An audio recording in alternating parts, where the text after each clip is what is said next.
Cerita dimulai dari Boruto menunda untuk mengeksekusi Gedomazo dan membuka tabir dari musuh yang selama ini yang membuatnya penasaran.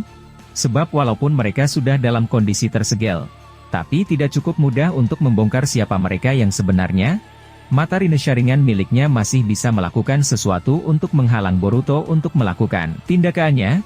Melihat hal itu, Boruto menunda rencananya dan kembali keluar dari dimensi Jogan untuk menyelamatkan Eida yang masih dalam kondisi terluka akibat pertarungan sebelumnya. Melihat Boruto mendekati dirinya, Eida yang masih dalam kondisi belum pulih berkata, "Kau sudah berusaha keras dalam menyelamatkan dunia.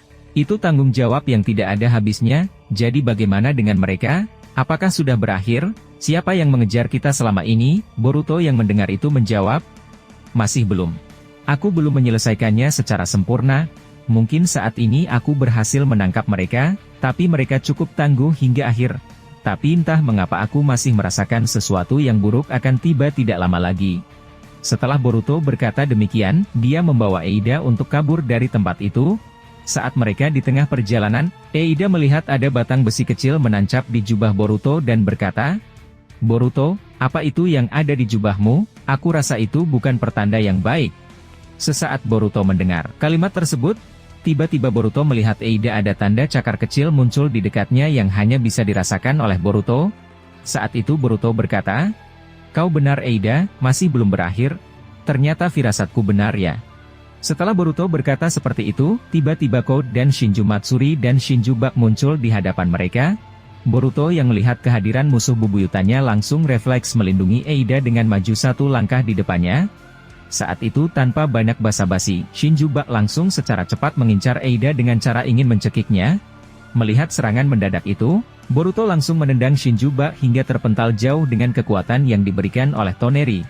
Saat itu Boruto langsung mengaktifkan mode cakra berwarna hijau yang menyelimuti dirinya, dan langsung mengeluarkan pedangnya dan menyerang Code dan Shinju Matsuri. Saat itu tidak ada satu kata pun dari mulut Boruto ketika melihat kehadiran mereka. Boruto langsung berinisiatif untuk menyerang musuh yang ada di depannya. Saat itu Boruto kembali menyiapkan Rasengan Uzuhiko untuk melawan Code dan Matsuri. Code yang melihat itu berkata, "Lagi-lagi, itu kekuatan yang sangat kubenci. Apa kau masih belum mengerti, kalau aku tidak akan terkena perangkap murahan yang sama seperti sebelumnya? Tapi sebelum itu, aku melihat kau kali ini benar-benar berbeda, dan lagi, cakra apa yang menyelimuti dirimu saat ini?" Mendengar itu Boruto tanpa banyak basa-basi langsung melemparkan pedangnya ke arah Shinju Matsuri dan Code. Melihat Boruto yang agresif, Matsuri dan Code langsung menjauh untuk menjaga jarak dari Boruto. Melihat mereka mundur, Boruto menyusutkan Rasengan Uzuhiko-nya menjadi Rasendan, dan membuat Rasengan itu seperti peluru. Saat itu Boruto menembakkan Rasengan itu ke arah mereka semuanya. Code yang melihat itu berkata, "Rasengan kecil itu, aku rasa aku pernah melihat sebelumnya, itu hal yang sia-sia Boruto, apakah kau tidak mengerti?" Saat Code hendak menghindari serangan dari Rasengan milik Boruto, tiba-tiba Rasengan itu berubah bentuk menjadi Cho-Odama Rasengan dan langsung meledak di hadapan mereka semua. Code yang terlalu meremehkan Boruto, harus mendapatkan luka bakar di tangannya sebelum dia menghilang menggunakan tanda cakarnya bersama Matsuri. Saat itu Matsuri berkata, "Kau terlalu ceroboh Code, kau benar-benar memalukan. Dan dari apa yang kulihat sekarang, Boruto benar-benar berbeda. Aku tidak tahu apa yang terjadi padanya." Mendengar itu Code berkata, "Sebelum kami menemukan keberadaanmu bersama Eida di sini, kami merasakan dan melihat kalau kau sedang bertarung dengan seseorang. Dan lagi, kami juga tahu kalau Gedomazo peninggalan Kaguya telah dibangkitkan. Apa yang sebenarnya terjadi Boruto?" Mendengar itu Boruto langsung melihat Shinju Bak muncul dari bawah tanah dan langsung ingin menangkap Eida. Boruto yang bisa merasakan bahaya di dekatnya, langsung memindahkan Shinju Bak menggunakan Hiraishi no Jutsu ke sudut pohon besar yang ada di dalam hutan dan langsung mengikatnya dengan rantai berwarna merah milik Momoshiki. Melihat itu, Code dan Matsuri kaget.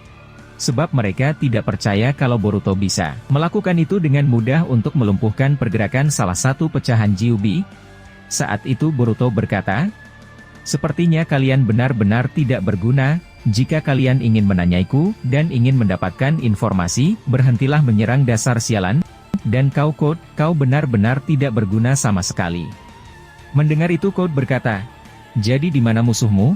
Apa kau sudah berhasil kabur dari kejarannya?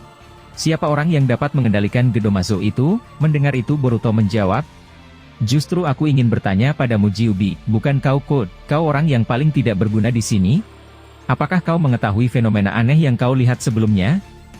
Matsuri yang mendengar itu menjawab, saat ini ego kami atau pengetahuan kami tentang apa yang terjadi di dunia masih belum utuh untuk kami mengerti, tapi aku malah.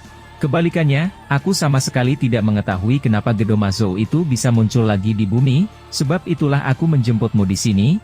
Mendengar itu Boruto menjawab, jadi begitu ya, bahkan sesama Gyubi kalian tidak memiliki resonansi yang sama, tapi apapun itu, kedatangan kalian di sini masih dalam tujuan yang sama kan? Apakah kalian masih ingin melanjutkan pertarungan? Mendengar itu Code menjawab, ya tentu saja. Tujuan untuk menangkapmu masih tetap tidak akan pernah berubah Boruto, dan lagi, ada apa denganmu? Eida? Aku rasa kau tidak dalam kondisi baik seperti sebelumnya. Apakah kau terluka akibat melawan pengguna Gedomazo misterius itu?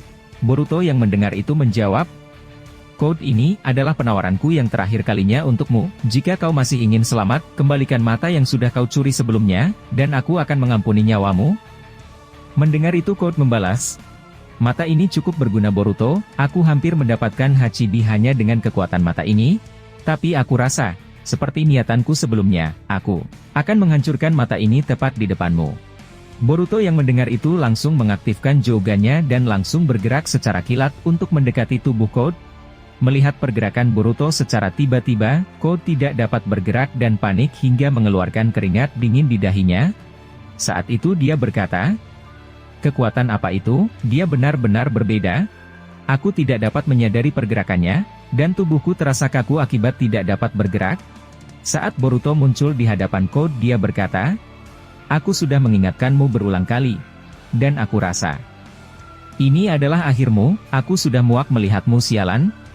Setelah mendengar itu, Boruto ingin mencongkel mata Code yang terdapat mata milik Sasuke.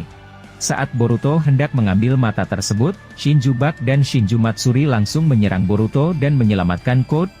Melihat serangan para Shinju itu, Boruto langsung menghindar dan berpindah tempat kembali di dekat Eida. Saat itu Boruto berkata, bagaimana Code? Apakah kau masih punya kata-kata untuk mengancamku? Kau bisa merasakan sekarang kan, berapa jauh perbedaan kekuatanmu dan kekuatanku yang sekarang. Walaupun saat ini kau sudah mendapatkan kekuatan dari para Shinju itu, kau masih terlalu lemah di sini.